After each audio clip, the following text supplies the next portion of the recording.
17일 박근혜 전 대통령이 기소되면서 법정 싸움에 막이 올랐습니다.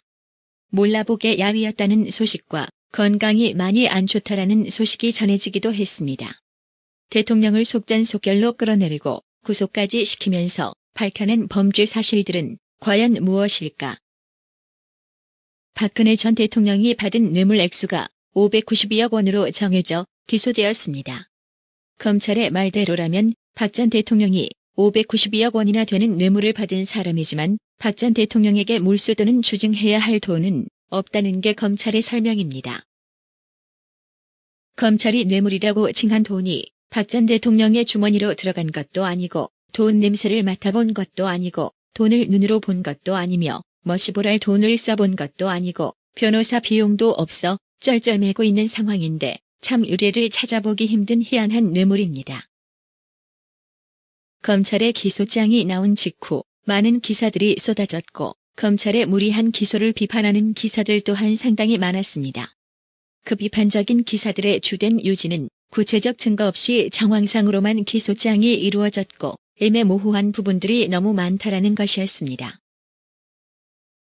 동아일보 송평인 논설위원은 자사의 논평을 통해 검찰 기소에 따르면 박 전 대통령은 SK에 89억 원의 뇌물을 요구했으나 받지 못했다라며 심지어 롯데로부터는 70억 원을 받았다가 돌려줬다고 했고 이게 제왕적이라는 대통령의 수뢰 시도가 맞나 싶다며 검찰을 비판했습니다. 자신이 마음대로 돈을 꺼내 쓸 수 있는 재단을 만들고 그 재단에 돈을 넣도록 했다면 그것은 직접 받은 뇌물이나 다름없습니다. 그러나 박 전 대통령의 제3자 뇌물은 한 단계 더 복잡합니다. 그 중심에 최순실 씨가 있기 때문입니다. 따라서 제3자 뇌물이 성립하려면 박 전 대통령과 최 씨 사이에 경제공동체 관계가 성립하고 최 씨가 재단에 돈을 개인 용도로 마음대로 꺼내 쓸 수 있다는 두 가지 전제가 충족돼야 합니다. 하지만 경제공동체 관계는 말 자체가 생소하고 재단 출연금 중 실제 사용된 돈도 최 씨가 개인 용도로 마음대로 꺼내 썼다고 보기 어렵다라는 것이 법조계 전문가들의 중론입니다. 검찰의 논리가 억지스럽다는 것은 다음에서 결정적으로 드러납니다. 대기업들이 미르와 K스포츠 재단에 낸 출연금은 모두 774억 원입니다. 검찰은 이 중 삼성이 낸 출연금 204억 원만 뇌물로 보고 나머지 570억 원은 뇌물로 보지 않았습니다. 기업들이 각각의 재력에 비례해 다 같이 출연금을 냈는데 명확한 뇌물의 기준 없이 어떤 회사가 낸 돈은 뇌물이고 어떤 회사가 낸 돈은 강요에 의한 것이라는 건 누가 봐도 형평에 맞지 않습니다. 검찰도 삼성의 출연금이 뇌물인지 확신하지 못하고 고민을 거듭하다가 앞선 특검의 공소 유지에 혼란을 끼치지 않기 위해 특검의 논리를 따랐을 뿐이라고 설명합니다. 삼성의 출연금 204억 원과 동기스포츠 영재센터 지원금 16억 원에 SK와 롯데가 요구받은 추가 출연금 159억 원을 더하면 379억 원이 됩니다. 뇌물 총액 592억 원에서 이 379억 원을 빼면 213억 원이 남습니다. 213억 원은 최 씨 딸 정유라를 위한 삼성과 코레스포츠의 후원 계약 액수입니다. 그마저도 실제 지급된 돈은 77억 원입니다. 삼성같이 돈 많은 회사가 대통령이 나서 그 회사로서는 가장 중요한 이재용 부회장의 경영 승계를 도와주겠다는데도 화끈하게 돈을 주지 못하고 이 부회장이 대통령에게 레이저까지 맞을 정도로 우물쭈물했다는 건 상식적으로 납득이 가지 않습니다.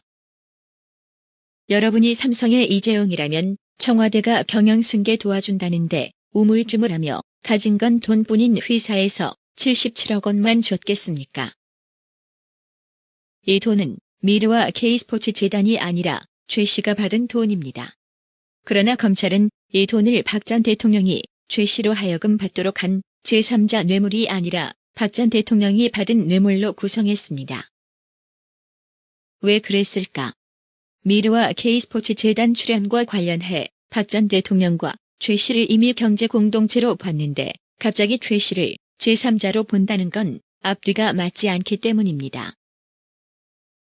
박 전 대통령의 모든 뇌물 혐의는 그와 최 씨가 경제 공동체임이 입증되지 않으면 다 무너지게 설계돼 있습니다.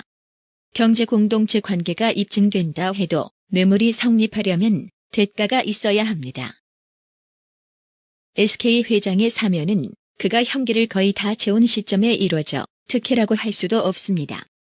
SK와 롯데 면세점 허가에 대해서는 5년이란 짧은 주기로 허가와 불허를 오가는 시스템이 불합리하다는 비판이 많았습니다. 국민연금의 삼성물산과 제일모직 합병 승인에 대해서도 여론은 찬성하는 입장이었습니다. 이런 것도 대가라고 우기면 우길 수 있겠지만 최소한 뇌물을 받고 해서는 안 될 일을 해준 것은 아니라는 것이 전문가들의 중론입니다. 검찰의 공소장이 공개된 후 법조계에서는 곳곳에 논리적 비약이 많아 법정에서 치열한 다툼이 불가피하다라는 여론이 다수였고 박근혜 전 대통령과 최 씨의 공모 내역 입증이 부실하다라는 점과 재단 설립의 과정과 주체와 관련해 팩트가 없고 앞뒤가 맞지 않다라고 평가절하했습니다.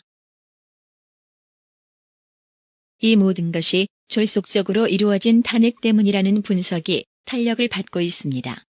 탄핵을 주도한 세력의 마지막 심판대인 법정에서 박 전 대통령이 무죄가 나온다면 다음 대통령이 누가 되든 간에 정치적으로 큰 타격을 받을 것이란 전망입니다.